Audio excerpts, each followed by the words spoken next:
નમસ્કાર મિત્રો, સ્વાગત છે તમારું ક્રિયાપદની શ્રેણી ભાગ 26માં।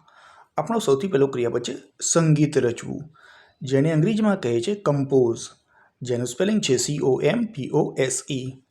એનો વર્બ ટુ છે કમ્પોઝડ, જેનું સ્પેલિંગ છે COMPOSED। એનો વર્બ 3 છે કમ્પોઝડ, જેનું સ્પેલિંગ છે COMPOSED। પછીનો ક્રિયાપદ છે સંયોજન કરવું, જેને અંગ્રેજીમાં કહે છે કમ્પાઉન્ડ, જેનું સ્પેલિંગ છે COMPOUND। એનો વર્બ ટુ છે કમ્પાઉન્ડેડ, જેનું સ્પેલિંગ છે COMPOUNDED। એનો વર્બ 3 છે કમ્પાઉન્ડેડ, જેનું સ્પેલિંગ છે COMPOUNDED। પછીનો ક્રિયાપદ છે સમાધાન કરવું, જેને અંગ્રેજીમાં કહે છે કોમ્પ્રોમાઇઝ, જેનું સ્પેલિંગ છે COMPROMISE। એનો વર્બ ટુ છે કોમ્પ્રોમાઇઝડ, જેનું સ્પેલિંગ છે COMPROMISED। એનો વર્બ 3 છે કોમ્પ્રોમાઇઝડ, જેનું સ્પેલિંગ છે COMPROMISED। પછીનો ક્રિયાપદ છે એકાગ્ર કરવું, જેને અંગ્રેજીમાં કહે છે કોન્સન્ટ્રેટ, જેનું સ્પેલિંગ છે CONCENTRATE। એનો વર્બ ટુ છે કોન્સન્ટ્રેટેડ, જેનું સ્પેલિંગ છે CONCENTRATED। એનો વર્બ 3 છે કોન્સન્ટ્રેટેડ, જેનું સ્પેલિંગ છે CONCENTRATED।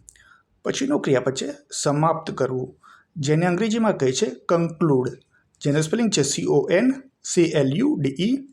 એનો વર્બ ટુ છે કન્ક્લુડેડ, જેનું સ્પેલિંગ છે CONCLUDED। એનો વર્બ 3 છે કન્ક્લુડેડ, જેનું સ્પેલિંગ છે CONCLUDED। પછીનો ક્રિયાપદ છે વર્તન કરવું, જેને અંગ્રેજીમાં કહે છે કોન્ડક્ટ, જેનું સ્પેલિંગ છે CONDUCT।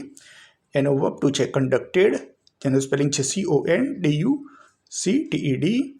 એનો વર્બ 3 છે કન્ડક્ટેડ, જેનું સ્પેલિંગ છે CONDUCTED। પછીનો ક્રિયાપદ છે ગુનો કબૂલ કરવો, જેને અંગ્રેજીમાં કહે છે કન્ફેસ, જેનું સ્પેલિંગ છે CONFESS। એનો વર્બ ટુ છે કન્ફેસ્ડ, જેનું સ્પેલિંગ છે CONFESSED। એનો વર્બ 3 છે કન્ફેસ્ડ, જેનું સ્પેલિંગ છે CONFESSED। પછીનો ક્રિયાપદ છે પાકું કરવું અથવા તો કાયમ કરવું, જેને અંગ્રેજીમાં કહે છે કન્ફર્મ, જેનું સ્પેલિંગ છે CONFIRM।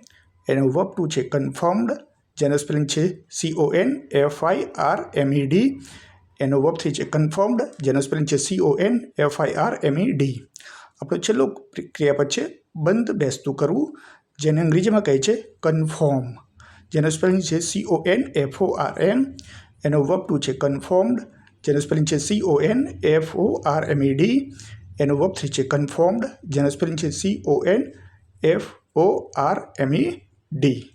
આ સાથે આજનો વિડીયો અહીં સમાપ્ત કરીએ છીએ।